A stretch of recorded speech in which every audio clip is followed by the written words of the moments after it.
Boa noite, meninas. Hoje vai ter uma live com o Dr. Felipe Lemos. Serão mitos, medos e também vamos falar sobre cicatriz.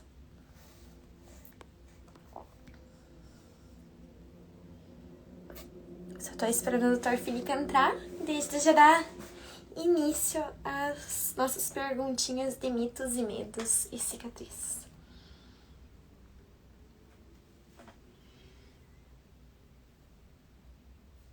Oi, Rodrigo!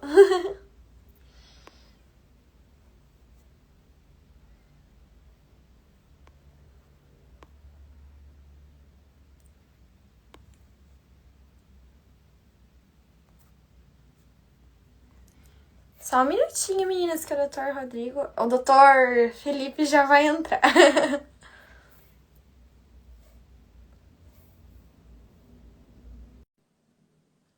Ó, o Dr. Felipe já entrou. Só esperar ele aceitar a live e já dá início. Oi, Mari, tudo bem?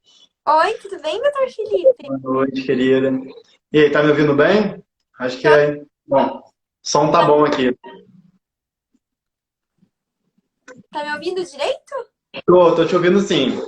Já estamos aqui. Se você quiser começar a conversar, tirar já as dúvidas, começar a live de hoje, a gente já pode começar. O som aqui tá perfeito. Então, quero agradecer ao doutor por essa live. Aí eu que agradeço por estar aí junto comigo respondendo essas dúvidas das pacientes, né? Sempre muitas dúvidas, podendo ajudar é sempre bom, né? Uhum. Eu queria que o doutor se apresentasse para as meninas que ainda não o conhecem, de onde o doutor é, sobre sua formação. Bom, vamos lá. Meu nome é Felipe, tá? Felipe Lemos, eu sou cirurgião plástico do Rio de Janeiro. Eu atualmente atendo em Cabo Frio também, então vamos dizer que eu atendo Rio de Janeiro e Cabo Frio. Eu fiz minha formação em cirurgia plástica no HCE, Hospital Central do Exército, que é aqui no Rio de Janeiro. Comecei na cirurgia plástica em 2011, tá? E estou desde aí, que eu acabei a cirurgia plástica, atuando basicamente no Rio. Agora, esse ano, em janeiro, eu comecei a atuar em Cabo Frio também. Uhum. Então, doutor, eu vou dar início à nossa live sobre mitos, medos e cicatriz. É isso aí. Muitas dúvidas frequentes de pacientes. Às vezes eu vejo muitos pacientes fazendo as mesmas perguntas. Tem muitos mitos, vamos dizer assim, tem muitas informações que os pacientes acreditam ser, ouvem de amigos ou não sei de onde, e chegam na consulta com essas histórias, esses relatos, e eu tenho que desmistificar um pouquinho, esclarecer e conseguir resolver um pouquinho como que funciona a cirurgia plástica para esses pacientes. Eu sei que a gente recebeu algumas perguntas, né? Então, se você quiser começar a mandar as mais frequentes, as que você recebeu, as que você acha que vale a pena a gente responder antes, já pode começar. Então tá bom, doutor. Eu vou aqui para a primeira pergunta. Essa é campeã, né? Depois da lipo, a pessoa não voltará a engordar na região da cirurgia? Essa é uma pergunta muito comum. Na verdade, assim, quando a gente faz uma lipoaspiração, a gente também remove um pouco as células de gordura da região que a gente tirou, que fez a lipoaspiração. Na lipoaspiração, a gente tem como objetivo remover a gordura do corpo. A gente tem um limite que a gente pode tirar, ok. Se a paciente acabou a cirurgia, passou aquele inchaço inicial, os primeiros meses, chegou no resultado final, o paciente engordou 10 quilos. Ela pode engordar, lógico. Ela não vai engordar como ela engordava antes, tá? Isso é claro para a paciente entender. Ela engorda diferente. Às vezes a paciente engordava muito culote, engordava muito abdômen, e agora engordou 10 quilos, engordou mais braço, engordou mais rosto. Não é que ela não vai engordar na área da lipoaspiração, ela ainda engorda. A gente não, não inibe essa capacidade de engordar, porque a gente ainda mantém células de gordura. A gente não tira toda a gordura, deixa pele e musculatura. A gente deixa uma fina camada de gordura. Agora, se a paciente engorda, ela acumula gordura nessa região, só que numa menor proporção do que em outras regiões. Então, sempre quando a paciente engorda muito depois do resultado de uma lipoaspiração, ela vai engordar diferente do que ela engordava antes da lipoaspiração. Tá? Aí ela vai chegar assim, doutor, nossa, olha só, eu tô com um peito muito maior, com um braço muito maior do que eu tinha antes. Sim, a gente perde um pouquinho da capacidade, né? Que ela não engorda, ela consegue engordar. mas ela engorda mais facilmente em outras regiões que tem mais células de gordura. Porque a gente não esvazia a gordura do paciente, a gente remove a gordura. Então, engorda, mas diferente. Uhum, obrigada, doutor. A lipoaspiração, ela elimina a celulite? Não, na verdade não elimina a celulite. A celulite é uma trave, uma fibrose que liga da pele até uma parte mais profunda da pele. Existe como a gente melhorar a celulite numa lipoaspiração. Existe a cânula da lipoaspiração, ou seja, aquele instrumento que entra na paciente, vai passando ali pela gordurinha embaixo da pele.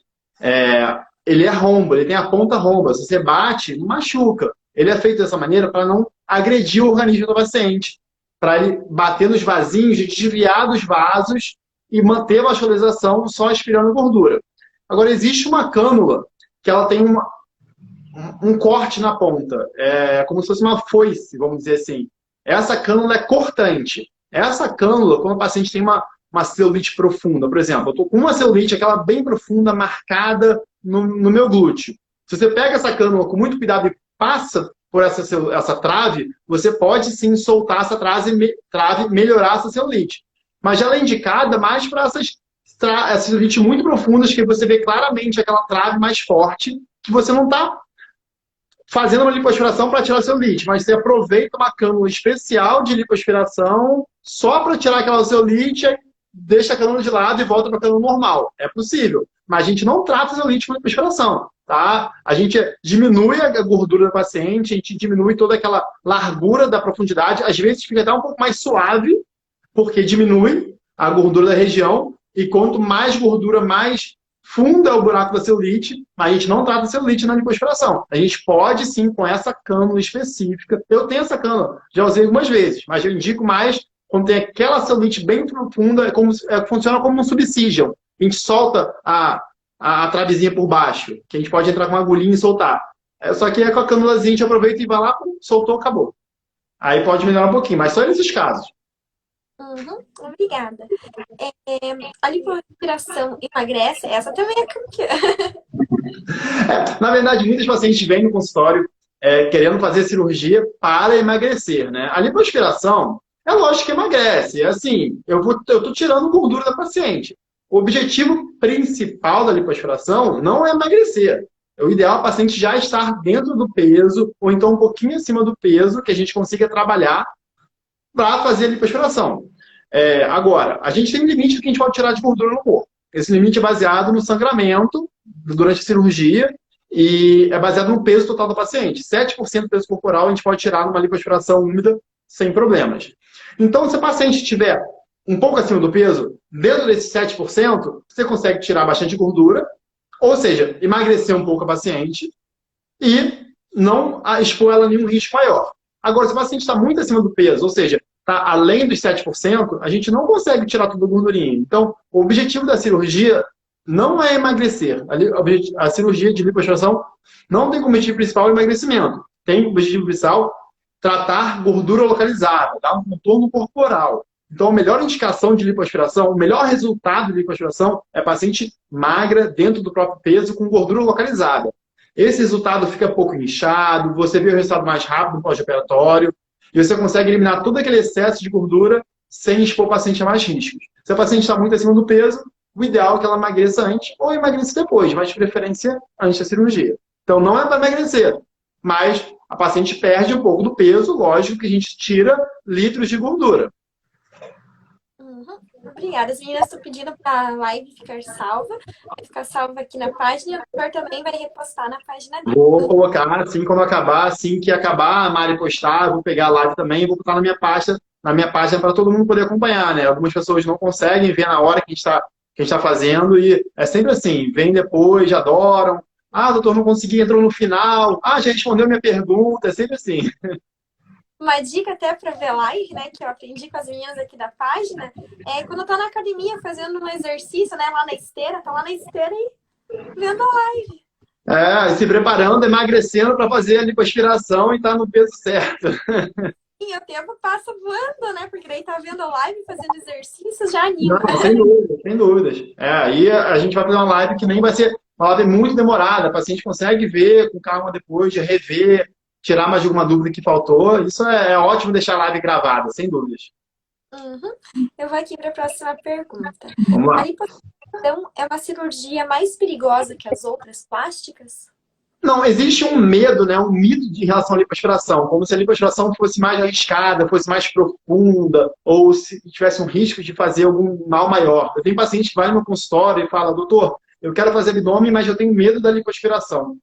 Não faça lipoaspiração. Eu falo, não, mas lipoaspiração é muito tranquila. Na verdade, é uma cirurgia com pequenos riscos, vamos dizer assim. É uma cirurgia superficial, uma cirurgia de superfície. É uma cirurgia onde a gente tem um controle total de onde está o instrumento, onde está a cânula. A gente sempre pega na pele da paciente com uma mãozinha, com a outra mão vai com o instrumento passando por baixo da nossa mão. Então, a gente não é profundo, não tem um risco maior. Doutor, mas tem um risco de perfurar. Não, isso não é para acontecer nunca. Não pode acontecer isso. Tem risco maior de embolia? Não tem risco maior de embolia por causa da lipoaspiração. Não é. Na verdade, a lipoaspiração pura, um paciente tem um pós-operatório que não tem restrição nenhuma de movimento, ou seja, o paciente no dia da cirurgia pode caminhar à vontade, não tem que fazer uma posição limitada no pós-operatório, que isso aumenta alguns riscos. Não, a paciente não tem restrição de movimento nenhuma. Eu tenho paciente que faz lipoaspiração, que passa 2, 3 dias, está trabalhando. Sente uma dorzinha, sente algum incômodo, está com cinta, está inchada, mas vida normal, entendeu? Não, é uma cirurgia que tem riscos baixos, vamos dizer assim. Tá? Mas existe muito medo em relação a isso. Eu tenho pacientes que chegam no consultório e falam assim, doutor, eu quero fazer cirurgia, mas por favor, não faça lipoaspiração. Eu tenho medo. Não, tem que fazer. A lipoaspiração é para dar um contorno corporal, para dar as curvas do corpo, para tirar aquela gordurinha localizada. A cirurgia vai ser muito pior resultado sem a lipoaspiração. Mas existe esse medo, mas é totalmente infundado. É uma cirurgia muito tranquila mesmo. Obrigada, doutor. Cirurgias com anestesia local, como hidrolipo, são menos arriscadas? Assim, eu não gosto muito desse nome, né? Eu falo isso muito no meu Instagram, eu falo para os pacientes, eu falo muito do nome hidrolipo. Hidrolipo, toda lipoaspiração é hidrolipo, vamos dizer assim, né? Toda lipoaspiração a gente coloca uma solução anestésica, uma solução com soro fisiológico, então fica bem preenchida, um volume grande. Isso que a gente chama de hidrolipo. A hidrolipo que chamam é lipoaspiração com anestesia local. A diferença é que é feita no consultório, na clínica com anestesia local. É lógico, quanto menor a cirurgia, quanto mais rápida a cirurgia, menor o risco também. Se você faz uma cirurgia que demora 6, 7, 8 horas, existe um risco maior, que é calculado, do que uma cirurgia que demora 15 minutos, sem dúvidas. Isso a gente não pode comparar. Mas não é por ser por anestesia local ou anestesia geral que esse risco aumenta. A anestesia ela é baseada na queixa, na cirurgia que a gente vai fazer. Tem cirurgias que são mais demoradas que a gente não pode fazer com anestesia local. Porque a anestesia local ela tem um tempo de duração. Então, se eu vou fazer uma cirurgia, uma abdominoplastia, doutor, pode fazer com anestesia local? Não dá tempo, não vai ser legal, não vai ser confortável para o paciente, porque o anestésico local vai ser absorvido, eu vou ter que usar uma quantidade muito grande e não vai suprir o que eu preciso para a cirurgia. Não quer dizer que a cirurgia tem um risco maior, mas, de uma forma geral, se eu for botar isso... então quer dizer que se uma cirurgia você consegue fazer com anestesia local, ela é automaticamente mais rápida e mais simples. Sim, verdade. Cirurgias mais complexas, a gente tem que fazer com uma anestesia mais complexa em um tempo maior. Então, até poderia fazer uma analogia assim e dizer que tem um risco um pouco menor, uma anestesia local. Mas não é pelo fato de ser uma anestesia local, é por todo o conjunto da cirurgia. É uma cirurgia, se eu vou tirar uma pinta do meu paciente, que eu faço em 10 minutos com anestesia local, tem um risco menor do que uma cirurgia de mama redutora, com abdômen, com lipoaspiração, que demora 6, 7 horas de centro cirúrgico. Lógico, isso não é. Então, é uma pergunta assim, que é difícil responder. Não é pela anestesia. Anestesia geral, por exemplo, é anestesia que o anestesista tem mais controle da paciente. Ele tem a paciente na mão, ele tem aquele controle total da cirurgia durante o tempo todo, não tem que ficar que nem uma sedação, por exemplo, que tem que toda hora escolhendo, tem que ver o nível de sedação. Não pode sedar muito, senão a paciente vai virar geral. Não pode sedar pouco, porque senão a paciente vai acordar. Então, tem que ficar lá graduando o nível de sedação durante a cirurgia toda. Anestesia geral não é assim. Ele tem um controle muito melhor. Vamos dizer aqui que a anestesia geral é aquele voo cruzeiro. Chegou lá no cruzeiro, pronto. Tá tudo maravilha, tá tudo estável, é tudo fácil de resolver. E anestesia local, sedação, é a decolagem, a aterrissagem. Tem que ficar lá perto de olho, atuando rápido, sempre prestar atenção. Então, não é por isso que aumenta o risco, não. Tá? É todo um conjunto. É mais pelo tempo de duração. Uma cirurgia que demora 7 horas tem riscos maiores do que uma cirurgia que demora meia hora, sem dúvidas. Uhum. E também tem a comparação que o excesso do anestésico pode fazer mal, né? Esse anestésico local.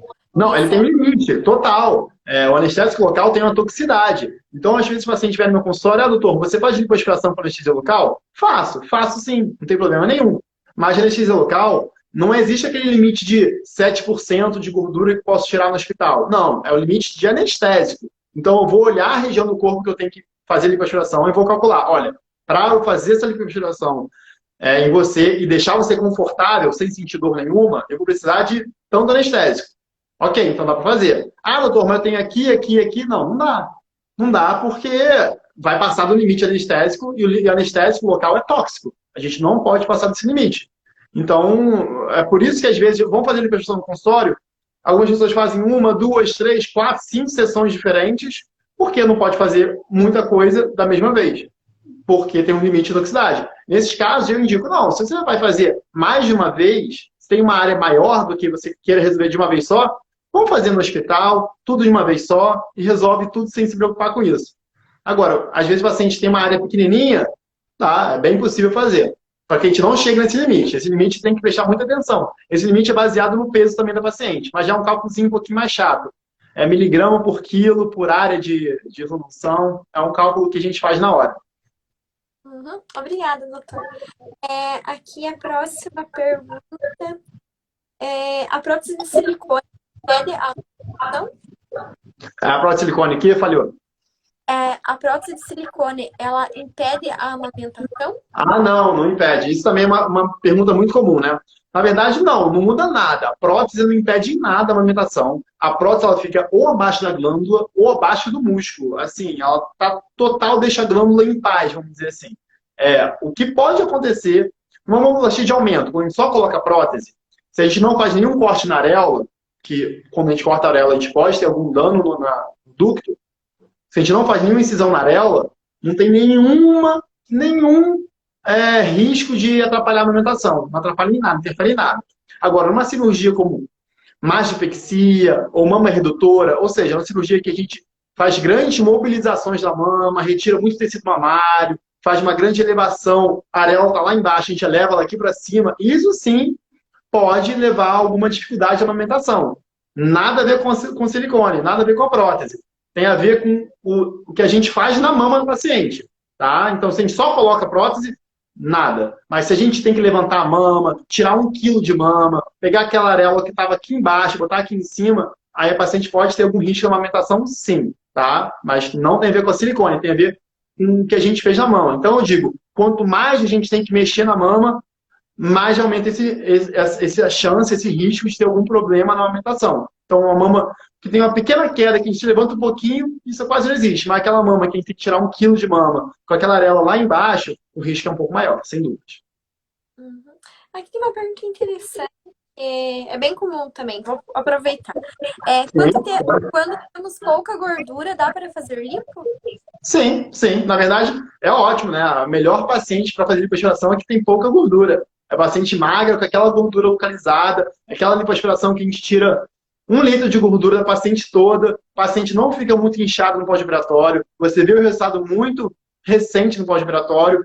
A lipoaspiração que é um pouco mais trabalhosa, aquela que a gente tira 5 litros de gordura, a paciente vai ficar inchada por 6, 8 meses, até começar a ver o resultado. Então, ter pouca gordura é bom para a lipoaspiração, dá menos trabalho e você vê o resultado mais recente. É lógico, é gordura localizada, né? Se o paciente não tem gordura nenhuma, não tem indicação de lipoaspiração. Mas, por exemplo, o que está mais em moda agora, que já existe há muito tempo, mas agora parece estar em moda, que é a lipoaspiração na High Definition, Lipo HD. É uma lipoaspiração que é mais indicada para pacientes magras. Você não pode fazer uma paciente muito acima do peso. O ideal é uma paciente mais magra. Então, assim, pode fazer. Tem pouca gordura, não é contraindicação. A indicação é ter gordura localizada. Pode ter um pouquinho de gordura, está localizado, está numa área que incomoda a paciente, a gente pode fazer lipoaspiração. Obrigada, doutor. Aqui vai coincidir que a próxima pergunta é a mesma que a Mari fez ali. A prótese de mama deve ser trocada a cada 10 anos?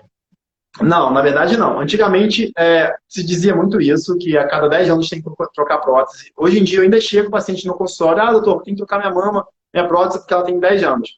Não, não precisa mais. O que eu indico para os meus pacientes, as próteses modernas, elas têm uma tecnologia um pouco melhor, tem mais camadas de proteção. É você acompanhar a sua prótese sempre. Acompanhar como uma mulher tem que acompanhar as mamas no decorrer da vida.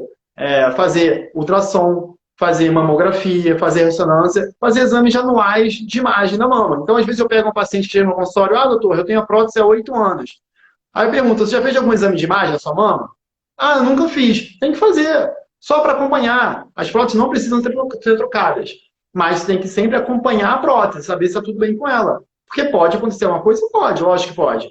Mas não é comum, e você pode ficar com as próteses modernas, você pode ficar com elas para sempre. O que é mais comum é você não ficar para sempre, a paciente voltar no cirurgião plástico para operar, porque ela quer aumentar a mama, ela quer levantar a mama de novo, ela quer diminuir a mama. Então, é bem comum a gente reoperar o paciente nesse período de 10 anos, mas não por necessidade, por desejo. Vou comentar que o doutor comentou esses dias uma publicação também interessante, que o doutor falou sobre uma prótese de 800 ml. Se o doutor quisesse falar um pouco sobre isso? Foi uma prótese bem grande. Na verdade, foi a maior prótese que eu já coloquei, tá? Foi 825 ml. A paciente é uma paciente que mora nos Estados Unidos, não é aqui no Brasil, então ela já tinha uma prótese muito grande, ela tinha uma prótese de, se não me engano, 600 ml. Ela me deu as medidas da prótese que ela achava que tinha, assim, a largura, direitinho, a projeção, então eu tinha todas as medidas. Então eu peguei as medidas da prótese que ela tinha, e ela queria aumentar um pouco. Ela perguntou, dá para aumentar um pouco? Eu falei, dá, um pouco dá, porque a paciente já tem aquela pele, já tem aquele espaço. Não dá para sair do zero e ir para um volume muito maior. Não dá. Mas se você já tem uma prótese, você já tem uma pele esticada, então cabe uma prótese um pouco maior. Na verdade, da prótese que eu coloquei nela para a prótese que ela tinha, aumentou 1 centímetro de largura e meio centímetro de projeção. O aumento foi pouco, tá? Então, por isso que eu falei, dá para a gente fazer sem problema nenhum. Agora, ela fez a cirurgia muito mais, porque ela, por exemplo, ela não sabia qual era a marca da prótese. Ela falou que era uma marca e, na verdade, na hora que eu tirei a prótese, era outra marca. Então, ela não tinha certeza, ela estava preocupada de ser uma marca não confiável, uma marca que fosse dar algum problema para ela. Já tinha muitos anos que ela tinha operado. Ela só tinha o tamanho da prótese que o cirurgião americano passou para ela. Então, baseado no tamanho, eu escolhi um tamanho similar, que ela queria aumentar um pouco, cabia nela, um pouco maior, sendo que agora ela tem lá certinho, guardadinho o cartãozinho da prótese, ela sabe qual prótese colocou, se tiver querer saber no futuro, tá tudo certinho. Ela tá ótima no pós-operatório, eu a vi ontem. Ela tá feliz, querendo voltar para os Estados Unidos já 6 pontos. Eles têm o costume, né, do peitão enorme. Exatamente. Não é um costume aqui, tá? É muito raro chegar uma paciente aqui no meu consultório e pedir uma prótese grande dessa. Até porque não cabe, né? No caso dela, coube, porque ela já tinha uma prótese muito grande, então já tinha um espaço muito grande, e eu aumentei um pouquinho só o que ela já tinha. Mas aqui no Brasil, eu nunca chegou no consultório um pedido como esse. Apesar de que, depois que eu postei a foto dela, eu botei no Instagram, eu recebi várias mensagens, nossa, doutor, tá lindo, eu quero uma exatamente assim, eu quero uma mama assim. Várias querendo uma mama daquele tamanho. Mas no consultório é bem raro. Normalmente no consultório o paciente quer 200, 300, 400 no máximo. Mas fica uma média de 300 ml o desejo do paciente no consultório. Aqui na página as meninas gostam de peitão. Mas é o que eu sempre falo também. Uma paciente fala para mim, doutor, eu quero uma prótese muito grande. Quando cabe, a gente coloca, mas prótese é um peso, né? A prótese projeta a mama, só que a prótese também pesa a mama. Então, além de causar um peso muito grande na coluna do paciente, uma prótese de 800 ml, por exemplo, você força a pele a cair mais rápido com o passar do tempo, né? Porque quanto maior o peso na mama, mais força esse peso está exercendo na pele e mais precoce a paciente vai ter uma queda mamária no pós-operatório. E lá nos Estados Unidos eles não se preocupam, né, se a mama tá em pé. Eles querem só... Não se preocupam. E isso é uma coisa bem assim, engraçada que você comentou. A gente vê muito isso em congresso. A gente vê nos congressos internacionais ou as cirurgias, resultados de cirurgias que alguns americanos colocam. E a mama, as pacientes brasileiras são muito mais exigentes em relação à queda mamária. Tá? Aqui você vê um pequeno grau de queda mamária e o paciente, não, doutor, eu quero operar, está muito caída a minha mama, eu quero levantar o máximo possível. E lá você vê pelo pós-operatório com uma queda razoável e o paciente super feliz. A mama está grande, está ocupando espaço, está um pouco caída, mas está ótimo. E os cirurgiões mostrando os resultados como se esse fosse o resultado que as pacientes desejam. Então, o perfil das pacientes é muito diferente, né? O desejo, a expectativa é muito diferente. A paciente brasileira é muito exigente, é mais exigente que a americana em relação a isso. Em relação à mama, sem dúvidas, sem dúvidas. Obrigada, doutor.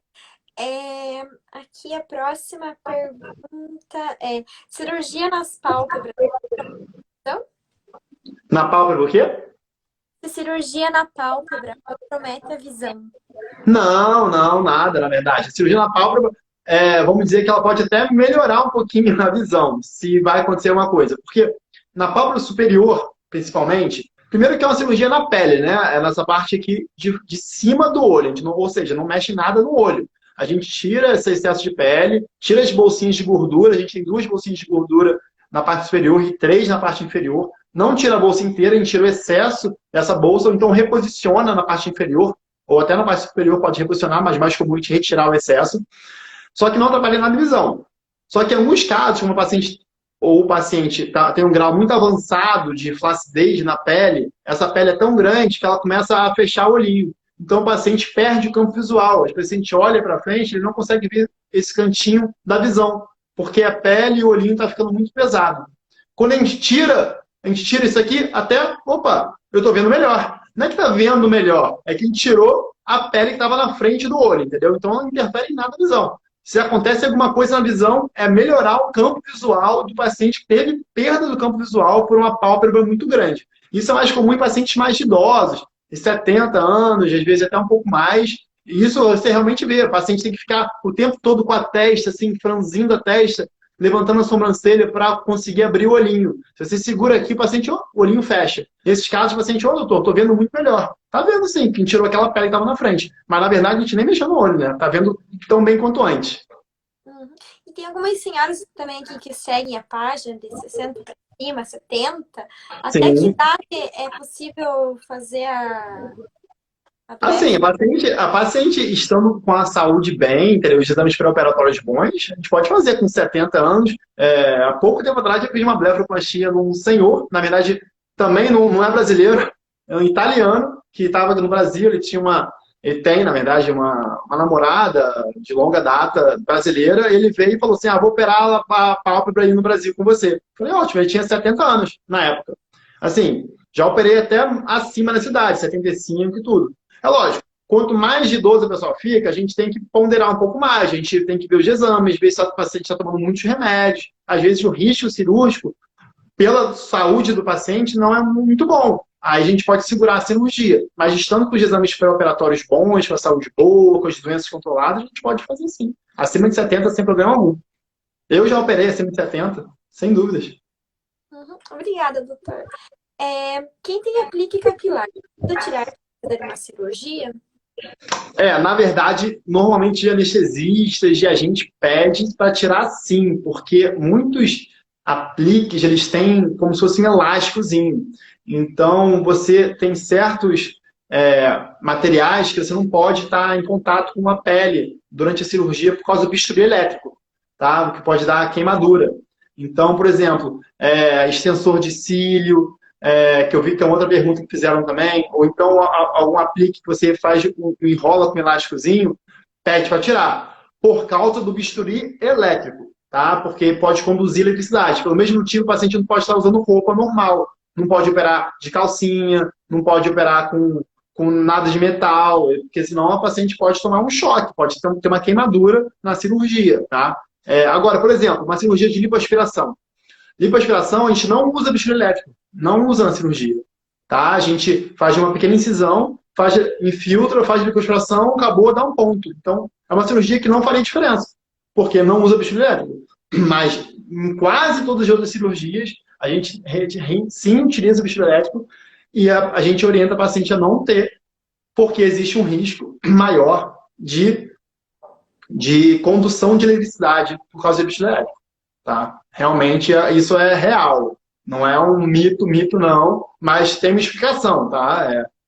E não é todo tipo, não. É só o tipo porque eu já vi paciente falar assim, não, mas o meu é colado. Aí colado não tem problema. É o cabelo colado no cabelo. Ok. O problema maior é elástico. É um material que conduz a eletricidade. Uhum. E ainda tem uma pergunta ainda relacionada a extensor, aplique, sobre o alongamento nas unhas, se é preciso retirar para fazer a cirurgia. Na verdade, isso aí não é nem pelo elétrico, isso é pelo oxímetro. É o leitor de oxímetro que a gente usa na cirurgia. Se a paciente tem um esmalte muito escuro, ou então um alongador de esmalte, às vezes não consegue ler. A gente bota o oxímetro na paciente e a gente não consegue ver como está a oxigenação no sangue. Então, o ideal, quando a paciente pergunta, fala assim, doutor, eu posso tirar? Não posso. Se for normalmente claro, não tem problema. Se for claro, normalmente você consegue ter uma boa leitura. Mas se for um esmalte escuro, ou então um extensor muito grosso, o oxímetro pode não ler e atrapalhar um pouquinho o anestesista na cirurgia. A gente não vai conseguir ter uma leitura boa da oxigenação da paciente durante a cirurgia. Só por isso. Mas não precisa. Oi? É melhor não arriscar, vai. Sim, exatamente. Exatamente. A anestesia local é mais segura que a geral? Foi aquilo que eu falei. Assim, a anestesia local é menos invasiva, né? Mas tem seus riscos. Porque que a gente pensa o seguinte: na cirurgia que precisa de anestesia geral, é uma cirurgia mais demorada, uma cirurgia que a gente vai precisar ter um controle melhor da paciente. Sendo que a anestesia local é uma cirurgia mais simples. Então, o risco está envolvido mais em relação à cirurgia do que em relação à anestesia, tá? Mas a anestesia local tem toxicidade, sim. E se você passa do nível tóxico, ou você coloca anestésico local dentro do vaso, que você não pode colocar, pode ter um risco muito grande da cirurgia. Não é que nesse local é isenta de riscos. Não. Você tem que saber o que está fazendo, tem que respeitar os limites, tem que fazer na proporção e no local certo. Tá? Mas isso serve para qualquer tipo de anestesia. Não é que a anestesia local é segura, a anestesia geral é insegura. Não, não. Não existe isso. As duas têm seus riscos e complicações. A gente tem que saber fazer e fazer muito bem para não ter risco nenhum. Aqui uma pergunta que é em relação também ao que pode e o que não pode. E aparelho nos dentes tem que tirar ou dá para fazer assim? Não, pode ficar. A não ser que seja móvel, né? Na verdade, sempre quando o paciente tem algo móvel na boca, que não seja fixo, dentadura, prótese, aparelho, móvel é retirado, tá? Mas fixo não. Fixo não. Mas é de metal. Não tem problema. Não vai ser isso que vai dar problema, tá? Mas se for algo móvel, tira. Tira por quê? Pelo risco da paciente engolir. De soltar no meio da cirurgia e a paciente engolir, porque a paciente está anestesiada, vamos dizer assim. Então, quando é móvel, a gente retira, guarda, acabou a cirurgia, a gente bota de novo. Mas não porque vai atrapalhar a cirurgia, mas pelo risco de soltar e a paciente engolir. Mas e se é metal nos dentes? Por que o brinco tem que tirar brinco? Tem que tirar brinco. Tem que tirar brinco. Tem que tirar piercing. Às vezes o paciente fica desesperado, que chega com piercing e não consegue tirar o piercing de jeito nenhum. A gente tem que cortar o piercing. O aparelho não tem como a gente tirar, entendeu? A condução é pequena, ele está no dente, ou seja, a condução ainda é menor. Mas se tivesse como tirar, a gente tirava. Mas é algo que não vai impedir a cirurgia, mas também não é possível tirar, entendeu? Não vai atrapalhar a cirurgia.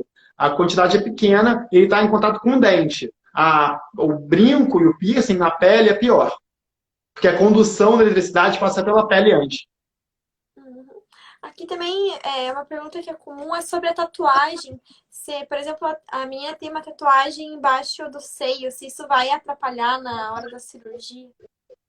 Não atrapalha não, assim, teve uma paciente que perguntou se ela tem uma tatuagem na mama, se ela botasse uma prótese muito grande, se esticar a tatuagem. Assim, ia mudar, né? Assim como se você está esticando a pele, você estica um pouquinho, pode mudar um pouco. Mas não atrapalha em nada, não. A gente acaba que, às vezes, numa cirurgia, corta um pedaço de tatuagem, aí fica a tatuagem toda diferente do que era original, mas não atrapalha em nada, não. Em nada a cicatrização, não atrapalha a cirurgia. O que acontece é que às vezes a gente acaba cortando em cima da tatuagem, se ela está lá na área que a gente vai fazer a cirurgia. Uhum. Obrigada, doutor. É, Perguntaram aqui como é a dor após a lipoaspiração. A lipoaspiração é a cirurgia que normalmente tem uma dor mais presente no pós-operatório, mas a paciente sempre está muito bem medicada, tá? A dor maior, vamos dizer que é nos primeiros dias, primeiros 3 a 5 dias, a paciente pode sentir uma dor maior. Mas, paciente, eu passo normalmente 3 classes de remédio para o paciente tomar no pós-operatório, tá? De toda a cirurgia. Um analgésico normal, um anti-inflamatório e um opioide. O opioide é um analgésico mais forte. Esse analgésico mais forte que eu passo em todas as cirurgias. Mas eu sei que tem cirurgias que o paciente vai precisar tomar, e tem cirurgias que o paciente não vai precisar tomar. Então eu falo, ó, esse opioide que é mais forte, você toma, você sente uma dor mais forte. Quando que vai acontecer? Se vai acontecer a dor mais forte, vai ser nos primeiros dias. No lipoaspiração, é normal o paciente tomar nos primeiros dias esse remédio mais forte para ela ficar mais tranquila e não se incomodar com a dor. Agora, passando esses 3, 5 dias, normalmente a dor já vai diminuindo, vai melhorando. O paciente já para de tomar esse remédio SOS, que a gente chama para dor forte, e mantém só os remédios regulares, que dão um conforto já suficiente no pós-operatório. Mas tudo é medicado. Sempre falo, sentir uma dor mais forte, me avisa, eu vou otimizar esse remédio, eu vou melhorar um pouco, vou aumentar a dose, vou passar outro. Eu não quero que o paciente fique sentindo dor em casa. Algum incômodo, vai sentir, acabou de operar. Mas não é para ficar sentindo dor incapacitante em casa, né? Nem pensar. Uhum. Obrigada, doutor. Agora a gente vai para um assunto meio polêmico. A doença do silicone é real ou algo mais psicológico? Assim, é bem polêmico, né? Eu já recebi essa pergunta algumas vezes, eu até evito um pouquinho de falar sobre o assunto. Na verdade, não se sabe ainda, não tem nada definido ainda sobre doença de silicone, tá? Existem alguns relatos de pacientes que já tiveram prótese de silicone e relataram que tiveram muitas alterações autoimunes e muitas queixas que vão... Assim, é uma queixa que não é específica, são inúmeras queixas que pode ser de uma coisa simples a uma coisa muito complexa que, por exemplo, tudo começou a dar errado na minha vida depois que eu coloquei a prótese de silicone, tá? São os relatos dessas pacientes. E que quando retiram a prótese, melhoram, tá? Então aí começou a ser investigado, estudado, foi feito alguns artigos, algumas publicações tentando correlacionar, mas não existe nada provado, não existe nada certo, não existe nenhuma comprovação sobre isso. Existem sim relatos de pessoas que tiveram já algumas queixas de algumas doenças autoimunes depois de uma cirurgia de prótese e quando tiraram a prótese relataram que houve essa melhora. E fizeram alguns estudos, mas nenhum estudo comprovou de fato isso e demonstrou com veracidade que isso é real. Então, é difícil eu falar sobre um assunto que não tem comprovação ainda. São relatos de pessoas, e não é um relato, mas são alguns, mas também não são vários, que aparecem e são queixas muito esparsas, assim, não é que acontece isso, não. Acontece isso, acontece aquilo, e aparece uma doença aqui e melhorou, de uma hora para outra quando tirou. Existem esses relatos, existem alguns estudos, mas nada comprovado. Nada comprovado. Tá? Então, paciente chega no consultório perguntando isso, eu vou responder exatamente isso. Existe, sim, alguns estudos tentando achar alguma relação, alguns pacientes com relatos de melhora de algumas doenças autoimunes e algumas queixas no pós-operatório, mas não tem nada comprovado, nada certo. Uhum. E sobre isso ainda tem a prótese Allergan e ó, tô firme e forte na luta. A Allergan é que teve a relação com o câncer, né? As anaplásicas de células gigantes. Eu já coloquei muito prótese da Allergan. A Allergan é uma marca muito boa, na verdade. A Allergan, até há pouco tempo atrás, era a marca mais utilizada no mundo. Então, assim, a Natrelle, eu já usei muita prótese Natrelle. É uma marca que é muito boa. Mas, realmente, essa teve, sim, um índice maior dessa prótese com esse câncer, mas também... por isso que eu falo, tem que sempre acompanhar. Tá? Acompanha no pós-operatório, estão tudo bem, está tudo ótimo. Aí, essa relação que teve é uma relação também facilmente tratável, vamos dizer assim. A gente faz a cirurgia, retira a prótese, pode colocar outra prótese, está tudo resolvido. Uhum. Obrigada, doutor. A próxima pergunta, é verdade que o cabelo cai após a cirurgia? Todo mundo pergunta isso. O cabelo cai pela anestesia. O paciente já chega falando, doutor, meu cabelo vai cair, que eu sei, pela anestesia. Não, não é. Assim, algumas pacientes... vamos lá. O que é a cirurgia? A cirurgia é um trauma. O paciente passa por um trauma cirúrgico. O corpo não sabe que você está passando por uma cirurgia. O corpo sabe que você passou por um trauma. Então, você tem uma perda sanguínea, você tem uma queda no seu hemograma, você tem uma queda no nutriente, muitas vezes. Você consome muito, você precisa recuperar desse trauma. Então, às vezes, quando você está consumindo muito, que você está consumindo, seu corpo está consumindo muito o que você está comendo, os nutrientes, alimentação, tudo que você está botando para dentro, às vezes ele prioriza outras regiões do seu corpo. Prioriza, por exemplo, a cicatrização. Por exemplo, a mulher, quando amamenta, quando engravida, o cabelo também cai. Por quê? Porque o corpo está voltado para o bebê, está voltado para a amamentação. E quando acaba isso, volta a ter nutrientes para outras regiões. Então, quanto maior a cirurgia, quanto maior o trauma, quanto mais a paciente precisar daqueles nutrientes, de tudo para se recuperar da cirurgia, mais a paciente pode ter alguma queda de cabelo sim, porque o corpo não vai priorizar o cabelo, vai priorizar as outras regiões e depois vai voltar ao normal. Mas não é pela anestesia, é pelo porte cirúrgico. Uma cirurgia pequena, isso não vai acontecer. Uma cirurgia muito grande, isso pode acontecer. É que nem quando a paciente amamenta, ela precisa direcionar toda aquela energia dela para outra região. E o cabelo é o que o corpo menos liga. O cabelo pode ficar de segundo plano, que depois ele volta ao normal. E sobre cicatriz, né? O que depende do médico, o que depende da paciente, como ter uma cicatriz perfeita? Bom, a cicatriz é algo real na cirurgia. As pessoas perguntam se vai ter cicatriz. Eu falo sim, cicatrizes são eternas. Cicatriz sempre vai existir, a cicatriz acompanha uma cirurgia plástica. A gente até conversou antes, é uma troca, né? A gente troca a placidez por uma cicatriz, a gente troca uma queixa estética por uma cicatriz. A gente sempre tenta fazer a cicatriz mais escondida possível, para não ficar aparente, botando embaixo da roupa íntima, embaixo da roupa de banho. E a gente tenta sempre botar a cicatriz de uma maneira que ela cicatrize. Existem linhas que a gente faz no corpo onde a gente vê uma cicatrização melhor. Tá? Existe uma maneira melhor de cortar, uma direção melhor para fazer cada incisão em cada região do corpo. A gente sempre tenta fazer dessa maneira. Tá? Mas, é lógico, a gente dá aqueles pontos mais bonitos, de aproximando, diminuindo a tensão da pele, faz aquela sutura por baixo da pele, para não ficar marquinha, coloca cola cirúrgica para segurar ainda mais essa pele. Mas a cicatriz final depende muito mais da cicatrização da paciente. Eu faço de tudo para deixar mais bonito.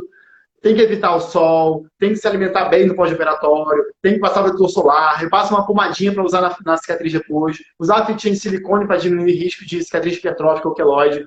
Mas o aspecto final da cicatriz depende mais de cada paciente. Tem paciente que chega no consultório, doutor, todas as cicatrizes do meu corpo são feias. Todas, sem exceção. A sua vai ficar bonita? Falou, eu vou fazer o melhor. Mas existe uma chance de não ficar tão bonita assim, né? Porque você já tem esse risco. Mas tem paciente que chega, doutor, minha cicatrização é perfeita. Qualquer machucado fica ótimo. Então, assim, depende muito do paciente também. O cirurgião plástico sempre vai fazer o melhor para deixar a melhor cicatriz possível. A melhor sutura, o melhor posicionamento da cicatriz, os melhores tratamentos, pomadas, em tudo. Mas o pós-operatório depende muito mais do paciente. Foge um pouquinho do controle. A gente orienta. Tem que seguir sempre todas as orientações de cirurgião, passar pomadinha, evitar o sol. Sol, para mim, é o que mais atrapalha a cicatriz. Tá? Sol é o inimigo da cicatrização. Sol é igual a marcar a pele. Então, não é que você não vai ter cicatriz se você não pegar sol. Não, mas a cicatriz vai ficar pior se você pegar sol em cima da cicatriz. Sem dúvida. Então, tempo recomendado de não tomar sol antes da cirurgia? Tem muitos cirurgiões que falam depois de 3 meses só, né?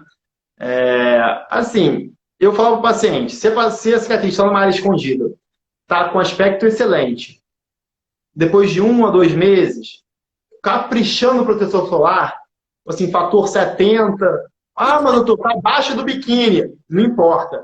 fator protetor solar muito forte, ok, eu libero.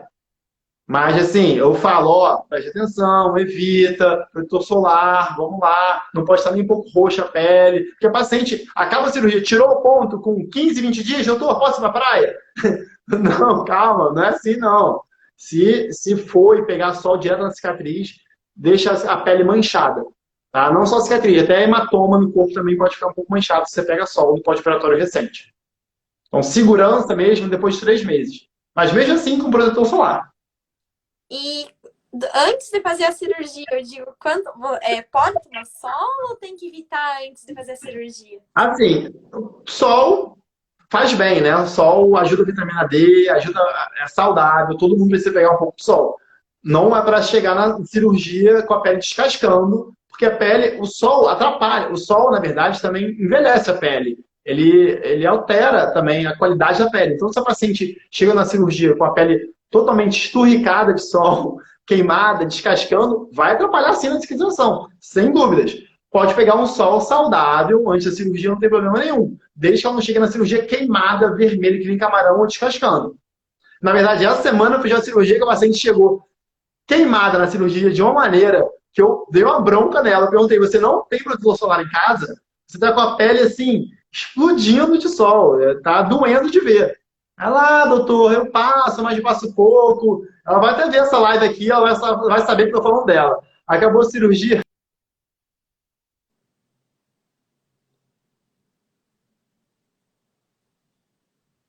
Travou a live?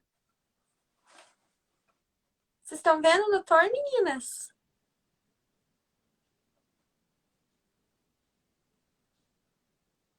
Será que travou?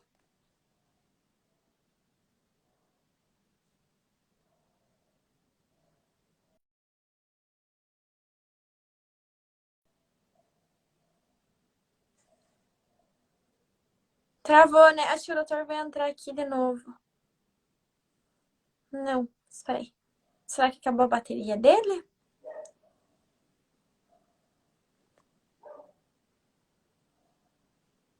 Vixe. Acho que acabou a bateria do doutor. Foi abduzido. Espera aí que eu vou mandar uma mensagem pra ele. Não vou sair aqui da live ainda. Espere que... Acho que ele volta. Felipe Lemos.